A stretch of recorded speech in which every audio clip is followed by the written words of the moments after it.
Welcome to the Lady Up America podcast. I'm Diane Canada, your host. I'm so glad you're here today. Ladies, I am so honored to invite you into this conversation with my good friend, Leah Williams, today. I know a lot of us feel like we are so exhausted from the last 4 years and we need to heal from that. At the same time, we're watching Trump's incredible action going on in Washington, D.C. right now, and we have a lot of enthusiasm around that. How do we reconcile those two feelings? What do we do next now that Trump is back in office? We're going to talk about it today. And I also have a big announcement to share with you as well that I think you're really going to love. So come on back. See you in just a sec. Around this town, around this town, victory on the battleground, we claim it now. Lady up, lady up.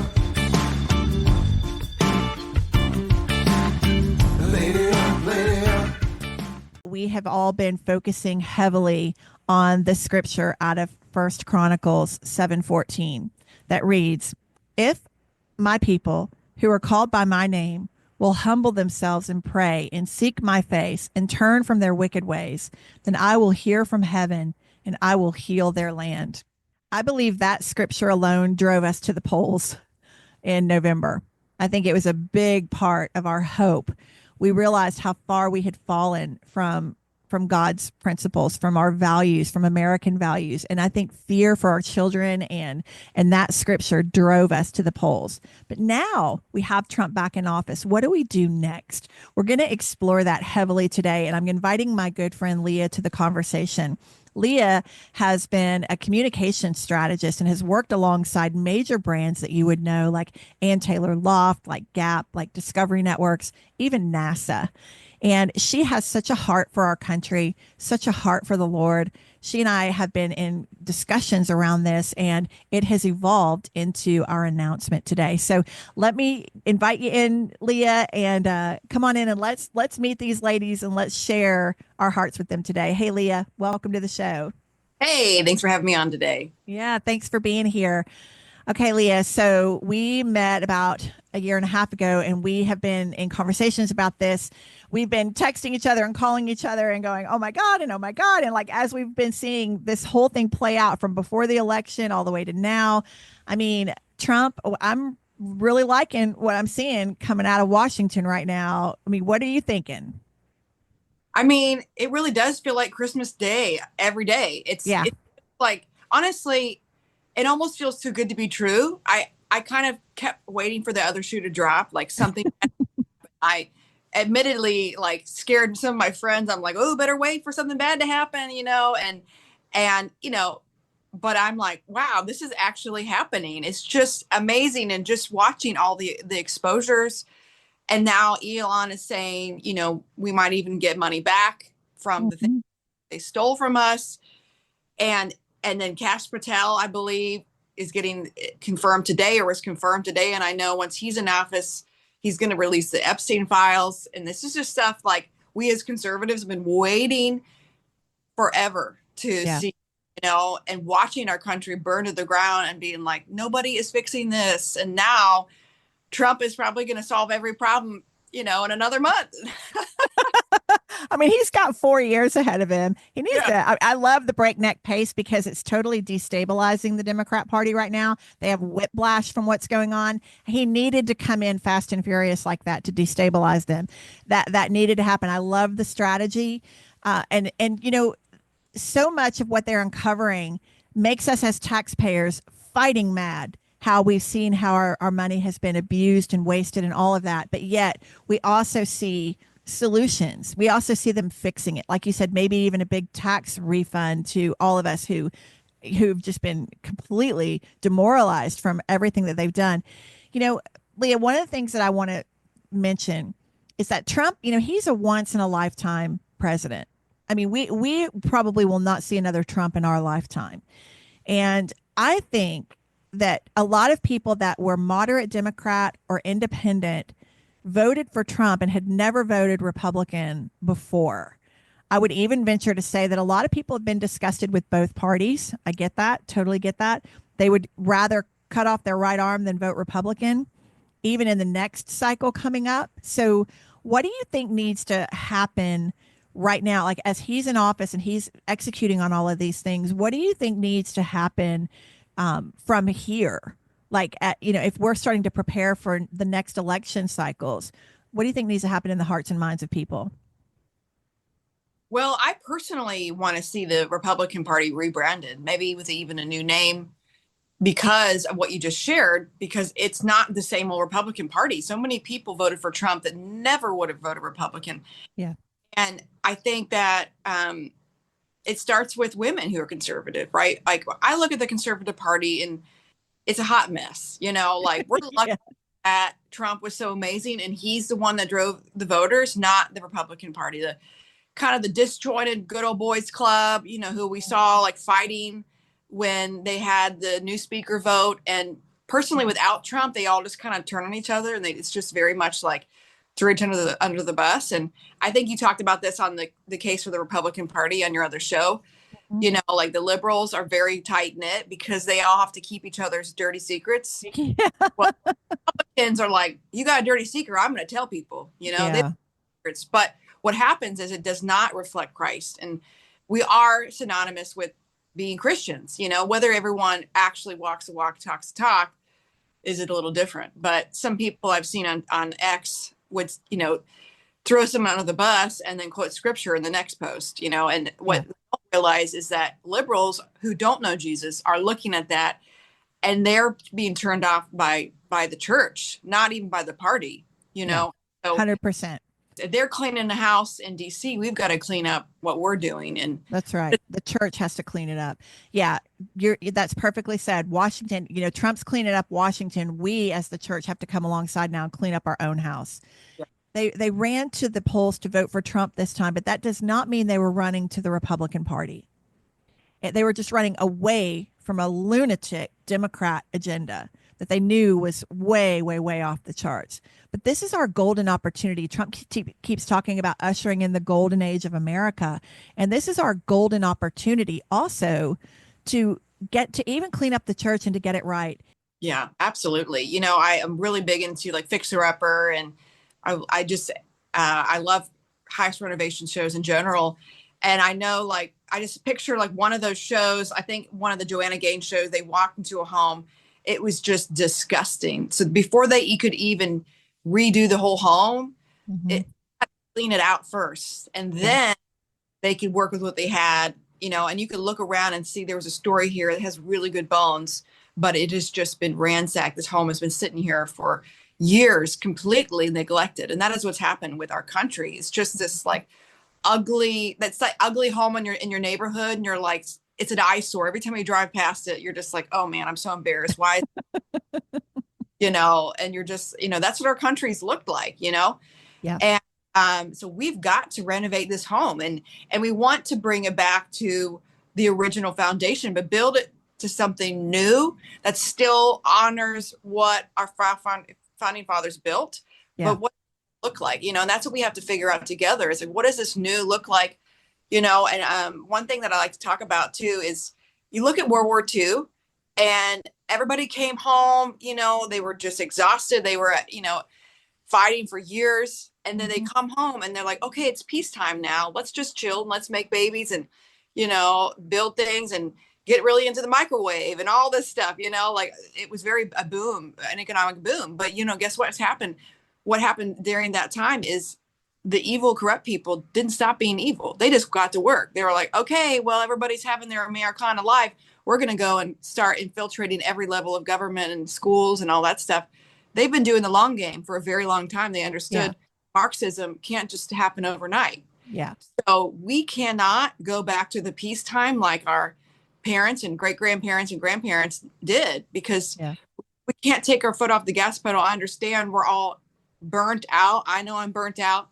But we can do that and operate from a place of rest and celebration while also taking this amazing golden opportunity to fix all the broken things, because God, time is now. Yeah. And I think that's the key. Like us healing and pushing evil back does not mean, I mean, yes, it's a spiritual battleground, but God says the joy of the Lord is our strength. we're operating now from a place of victory, not defeat. We are operating from a mandate. We gave Trump a mandate in that office, and he is carrying it out. So like you said, he has opened up the floodgates now for us to usher in that golden age. We raised our voices at the polls. Now we need to raise it in our homes and in our workplaces and in our communities and in our neighborhoods, at the mailbox, in the neighborhood. There's so many places now where we actually can use our voice. You don't have to go stand on a sidewalk. You don't have to go stand on a stage. Every woman has a platform in her personal sphere of influence, her kids at the kitchen table. Now we can speak that truth in love. And this is what I love to teach in Lady Up is how do you use it? How do you use that voice? What do you actually say? What can you say that can attract people to God rather than repel them? And then how do we be very mindful and very careful to not only not look like a hypocrite, but not actually be a hypocrite? And then you talked about that, the house, the HGTV stuff. It really is about reinforcing those load-bearing walls of our country. All these things that Trump and Elon are doing in the White House right now is peace through strength. It's fiscal responsibility. It's rule of law. It's free markets. It's individual freedom. It's limited government. So reducing the size of government. All of these things are what they stand on. Those are the 7 conservative values. They are the 7 load-bearing walls of our country. So all they're doing is trying to reinforce those, and we can come along and help them do that. Yeah, absolutely. I completely support that. And I'm just really excited that we finally get to do it. What's so beautiful is we're on offense. We're not on defense, Right. I mean, I guess that's like a football term, but like we're on the winning team now. God has put in somebody. No, he's not a pastor. No, he's not perfect. I know, he cusses a lot and a lot of people don't like that, but that is who God chose to put in office. And he's like our King Cyrus in the Bible. King Cyrus let the Israelites build the temple. He gave them a platform, gave them space to do it. And it's so important that you have somebody who has in a position of authority to be able to say, God, you do whatever you want to do here, because that it really makes a huge difference on the future of our nation. And we can pray all we want, but if we don't have the right person in office, then they can do whatever they want. And that's what's happened. And so now God is giving us, he's opening the door to the promised land. All we have to do is walk in and start building. Yeah. And God does work through imperfect people. We're not worshiping Trump, not by a long shot, but we understand that we've got a God-fearing person in that office, in that White House. And I love when Netanyahu said that there's never been a greater friend to Israel than Trump. And God is very clear in the Bible that he who stands with Israel will be blessed. He who turns against Israel will not be. In that last administration, don't even get me started on that. So I think the key now is, now that he's in, and like you just said, now that we have this golden opportunity to help him usher in this golden age of America, now we have to get to work and we have to do our part. Like we see the Trump dance, right? Like, what is his part, his dance space, and what is ours? And this is what we want to clarify. So let's kind of lead into this announcement, Leah, as we start to kind of wind down our show today. Let's kind of tell people how this all came about. Like, you and I met about a year and a half ago, when we were, I think initially we'd spent the day on Capitol Hill. Then we had a reception at the governor's residence that evening, and I was feeling like a little displaced that whole day. Like, I love to go to the Capitol. I love to see my friends there and all that, but I just kind of felt like I had wasted my day because the activities that were going on. The reason I was there that day were just, I wasn't really engaged. And I was like, okay, Lord, why did you have me come and spend the day like this? I was just feeling a little frustrated. And then when I got to the governor's residence and you and I met there, now it makes a whole lot more sense. I think you were the reason that I was there that day. You had been in New York working, and you found yourself in Nashville for just a brief period. So that was just sort of a convergence of God crossing our paths. People tell stories about how they met their spouse and they just like they happen to be at this thing and they happen to meet this person, and then it's the person they're supposed to meet, and God does that with friendships and with divine partnerships too. And this was not a forced thing. This was not something we got together and we were like, we have to do this. God just kept putting us in the same room together. And even the cool part was, so December, some of my friends who are watching this may know this. So I was in talks with a certain senator in DC. It was just a very slow moving process, and getting in DC it's a whole other place, and it's a very dark place. But even going back talking about the Republican Party, it's all about who you know and who you can shake hands with, and it's very like it's kind of icky in that way too. But I had to kind of just be available, whoever God was going to put in my path. And I ended up reconnecting with Diane and told her I was talking to this senator's office, and she was like, "Get out! I've been talking with someone with their office too." And we were like, "Well, this is weird, because there's so many people in Congress, right? Like what, 500 plus, and of all people, we were talking to like the same people." So we just kind of kept in touch, and then I think you had said you felt like God was saying we were supposed to work together, and we just kind of just put that out there. And I'm like, well, I don't know what God's doing.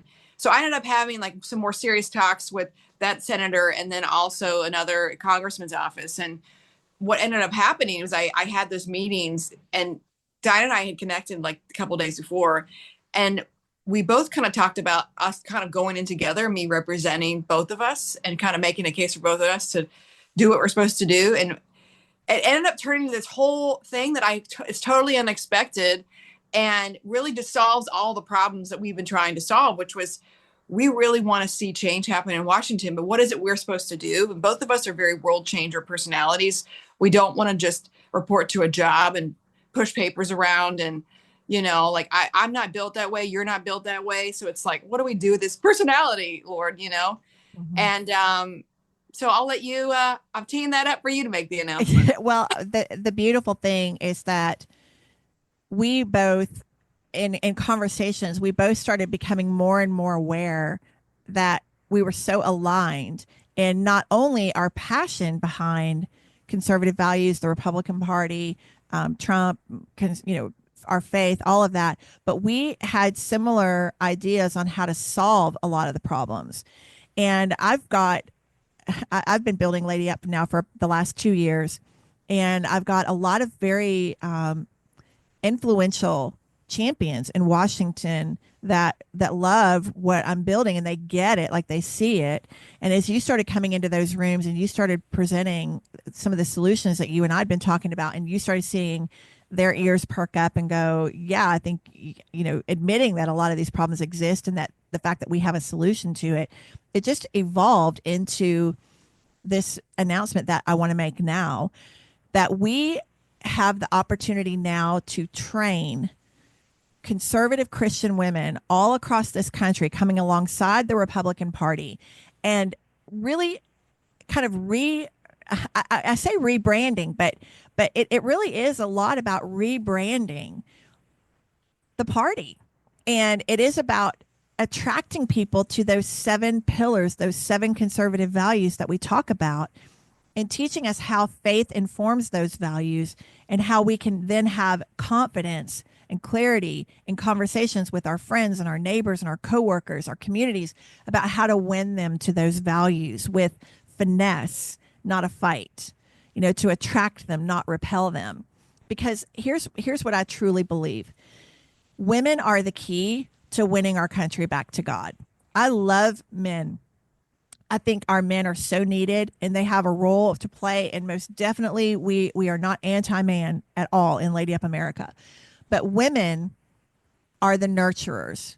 When you're a little kid and you skin your knee, you want your mama, right, for a reason, because you come to mom and she kind of kisses it and makes everything better. We are wired to be nurturers. And right now, with this healing that is so needed in our kids and in our communities and in every facet of our society right now, who better than the women to nurture us and heal us? So we have a heart for women. I believe that women are the most motivated. They're the most, because of their emotional intelligence, they are the most qualified to do it. And as we reach out to minorities, immigrants and minorities, even if we're trying to win them away from these toxic Democrat policies, we're going to win them by winning the women in those minority groups. If you win the woman in a household, you win the household, because she's got so much influence in her household. So to me, it's just like glaringly obvious. And this is what I've been shouting from rooftops ever since God gave this download to me 2 years ago. And now I love, Leah, that you also share that passion and you see that. So I'll let you make the announcement. So we have this announcement we're going to make. Yeah, we are hosting the first ever Lady Up virtual conference, and it is going to be so fun. I didn't even know a virtual conference was possible if it weren't for Zoom and COVID and everything. But it is going to be on Zoom. Is it called Zoom Events or Zoom Conference? Yeah, Zoom Events, which is like Zoom on steroids. It's not like sitting and watching a webinar. Not at all. The great thing about this is you can do it from home. Like there's so many conferences out there, even women's retreats at your church. You have to get a babysitter. You've got to leave your husband. You've got to, schlep all your stuff somewhere. And honestly, I'm tired. I'm exhausted. I love just, staying home in my PJs with a glass of something and watching Netflix or hanging out maybe at my friend's home. And we're bringing this conference to you. You can watch it while you're taking care of the kids. You can have it on the background, or you can have a watch party. And but we really just want to provide something that can really like nurture you, but also give you motivation to go out and change the world in your own communities, but from a place of rest. Mm-hmm. And working from the inside out. Again, you don't have to go get on a stage somewhere or become a political activist. These are things you can do with the people you already know and love. All right. So this is going to take place, ladies, on April 4th and 5th. It's a Friday and a Saturday. So Friday evening, you'll join us for a very special featured speaker that will be announced shortly. We're going to have 3 simultaneous panels going on. They'll be recorded, so whichever one you choose to go into, you'll be able to get the on-demand version of the other 2. We'll give you those topics here in just a second, but we're going to have great panelists, experts in the field that are really going to be able to help us heal in 3 very specific areas.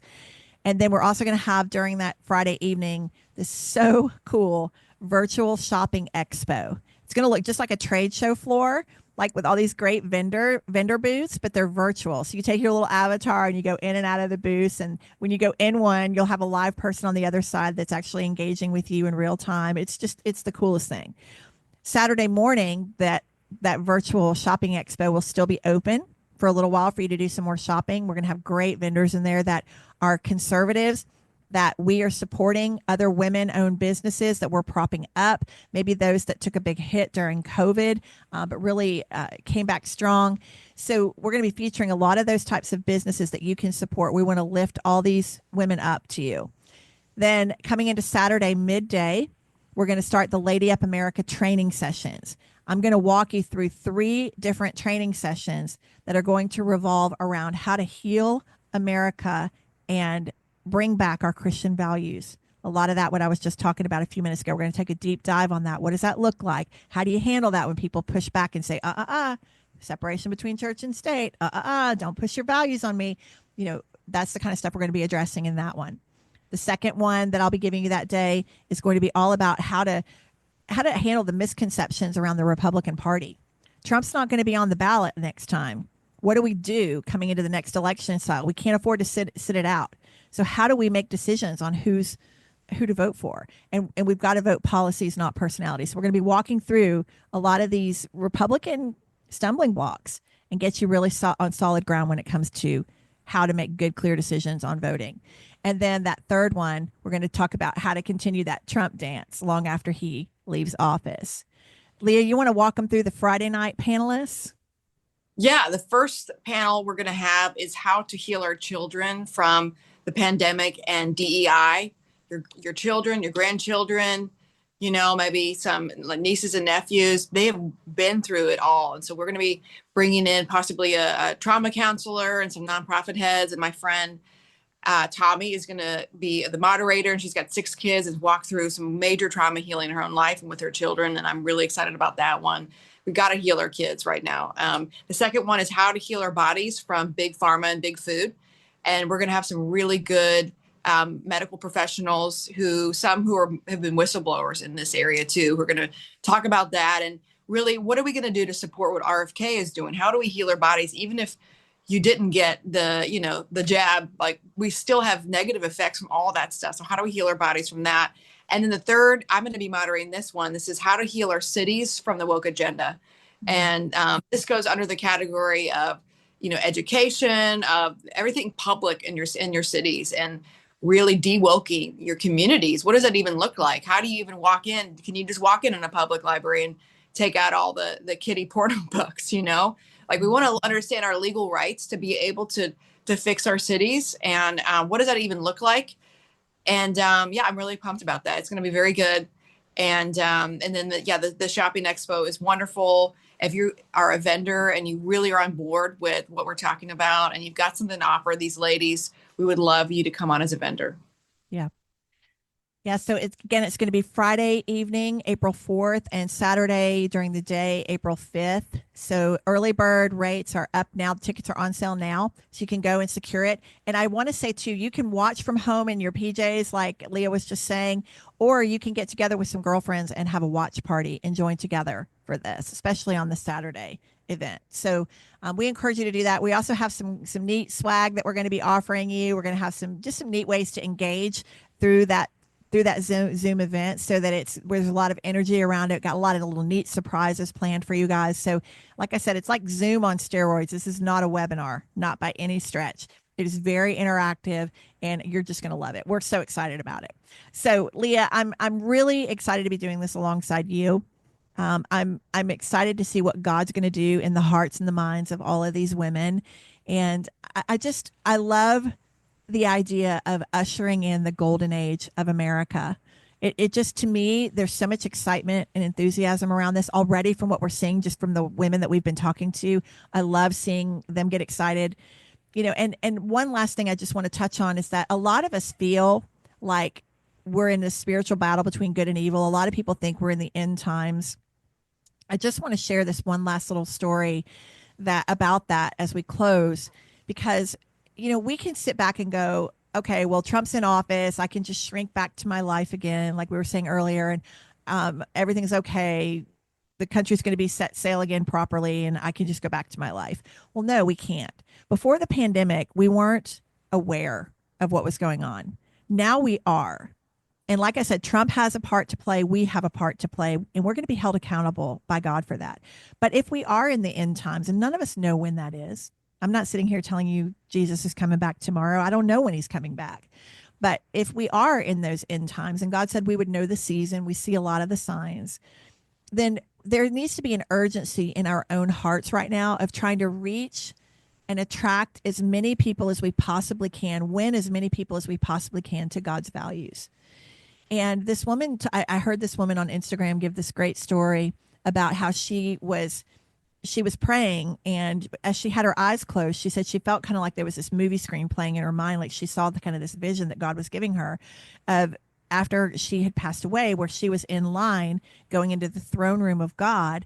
And as she was making her way toward the foot of that throne, she noticed that one of her girlfriends was, several people back, like 4 or 5 people back in line. And she said she got up to the throne, and she looked up, and God said to her, "Well done, my good and faithful servant." And of course, that was a major relief to her. But God had her go over and sit beside the throne instead of being ushered out like everyone else was being. So she's sitting over here beside the throne, and several more people come through. And then her friend comes up to the throne, and her friend looks up at God, and God says, "Depart from me, I never knew you." And her friend looks over at her like in a panic and says, "Why didn't you tell me? Why didn't you tell me?" And that's what we can't ever have happen. So whether politics motivates you or whether your faith motivates you, I encourage you to come be part of this, because we all have housekeeping to do. We all have healing to do. And the more healed we are on this spiritual battleground, the more effective we're going to be at winning those souls to Christ.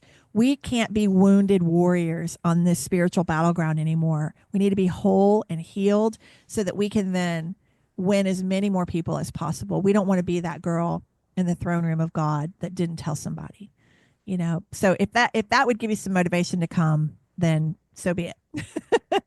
Leah, I'll give you the last word here as we wrap up.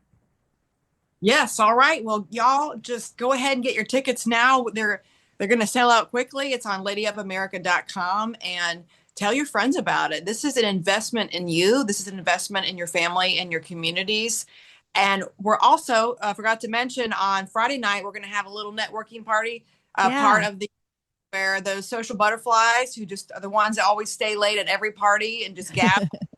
We're going to give you an opportunity to meet the other ladies who are going to be in the call and are on the event, because we want you to feel like this is your place to come and drink a fresh glass of water, you know, and fill up and be around other ladies who care about the same thing, so you don't feel like you're in this alone. It's going to be amazing, and I want to see you there. Yeah, I do too. I double that. I second that. All right. Thanks so much, Leah, for helping me roll this out today. And thank you for all of the hard work that you've put into helping us present this virtual conference. And ladies, we are excited to see you there. Go get your tickets, and we will see you soon. Lady up. Lady up around this town. Lady up around this town. Victory on the battleground. We claim